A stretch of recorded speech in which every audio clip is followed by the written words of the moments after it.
Let's make the call to our bullpen and welcome in Andy Martino live from Yankee Stadium.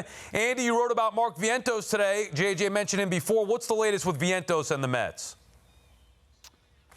Well, so Sal, what I hear and just doing my diligence this week, making calls around the league, is that teams that have talked to the Mets believe that Vientos is more than available in a trade. I'm not saying the Mets are trying to dump him or get rid of him, but I do feel like I've learned more now about the separation between some of these individual infielders. We talk about, the Mets might trade from a position of depth, these young infielders. Well, it's sounding to me, and I'm confident in relaying this, that Vientos is the one that they would be, of that group, probably most likely to move. They'd still have to get a compelling package for him. There'd still have to be a return that they felt good about. They're not just looking to unload anybody just because they have an excess at that position. But roster-wise, for the rest of the season, I guess a bit of a tricky fit when Winker comes back. Winker and Marte are DHing. You have Beatty and Mauricio in the infield. So all of a sudden it becomes a little harder to find a spot for Vientos with the way he's producing. Add to that the fact that Stearns, look at the Milwaukee Brewers right now, which he still has his fingerprints all over. He loves plus defenders, versatile defenders. And Mark Vientos is a guy that can carry your team with his bat. Really a believer in this guy as a hitter, but he's obviously not the defender I just described. So for all those reasons, he's available.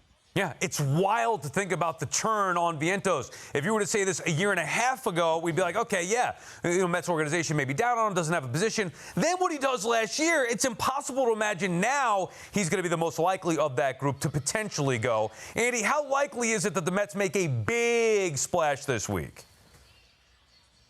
You know, before I answer that, I agree with what you said, a turnaround on Vientos, Sal, and I'm glad that we're talking about that because this guy is a guy.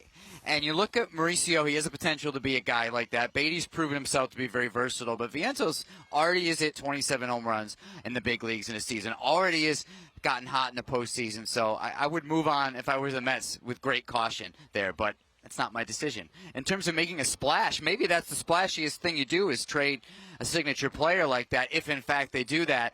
I'm not sure there's a splash available to anyone right now. They're not getting Eugenio Suarez. That might be the biggest name who's dealt, or Sandy Alcantara.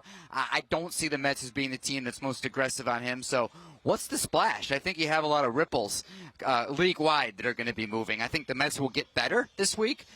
Splashiness would require a player becoming available who we have not yet identified as available. That's a shame because splashiness is fun. All right, Andy, much more with you in a little bit, so sit tight there.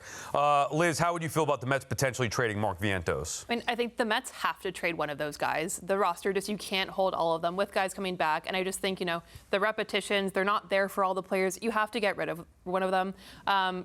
I love Mark Vientos. I think that he's going to keep growing to be a really powerful bat in this league. So I think if he were to be traded, you're going to see Mets Twitter freaking out in a couple years about why do we get rid of this guy? He's hitting so many home runs.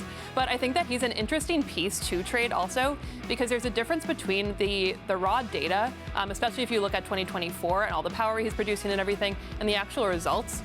Especially this year. So he might be a guy where it's interesting where there actually might be kind of a mismatch of how teams value him. Some may prioritize the data and kind of, the raw talent there, where some may kind of look at the recent performance a bit more. So that'll be interesting to see, too, how the match ends up happening.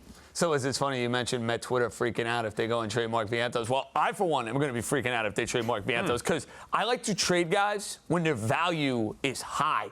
The value right now for Vientos, what is it? Is it 20 cents on the dollar? Is it 30 cents on the dollar? Because to your point, Sal, last year he was the best hitter in the postseason for the New York Mets. He had so many big hits. He was in the middle of everything down the stretch. He hasn't been that guy. There have been some glimpses here second half. He had the big hit against Kansas City, had a big hit over the weekend against the Giants, but he's not hit with the same sort of power. He's not playing with the same sort of swagger. To me, I'd like to see him get that value back up. I know what's there. I know what kind of player he can be. I'd like to see it here with the Mets. Yeah, but I think that's probably why they might trade him, because other teams can see that value, even though he's not hitting right now. But, I can understand why the Mets would want to deal him just because he doesn't run well, doesn't really have a good defensive position. And amongst the guys, Mauricio, you can see the sky's the limit for him, so you're not trading him. Beatty, probably not getting as much as you could get for Vientos, and same for Acuna. So I can see where that will work. If you could get Suarez, I would trade Vientos for Suarez. I would do it. Yeah, well, the one thing is, what are they going to get back here? Andy mentioned it. They're not giving him away. It's not just like we need to get rid of Vientos. Suarez for him? I would do that. Yes, I would take Suarez. But then what are you going to do with Mauricio right now? Like, I like the way Mauricio's playing. Well, Suarez can DH them, too. Also, well, fair enough. And that's the other part of this, too. Projecting even forward, Vientos is always supposed to be insurance potentially if Alonso walked. All right, well, you move Vientos to first base, or you have Vientos being the DH bat. I think it's telling that the Mets would be at least open to moving him from that group. No way you would think about Mauricio. And yes, he has more value than Beatty. Also, he does not have a position. That is one thing that's non-negotiable. Yeah. You could sit there and say you think Vientos is going to be clutch offensive one day. He could have a lot of power. He does not have a position. He didn't can't look feel good at first. I know he hasn't played there much, but he had trouble with some footwork at first the other day. Yeah, just does not look good. Fascinating to find out. But I'm still all in for a big splash one way or another.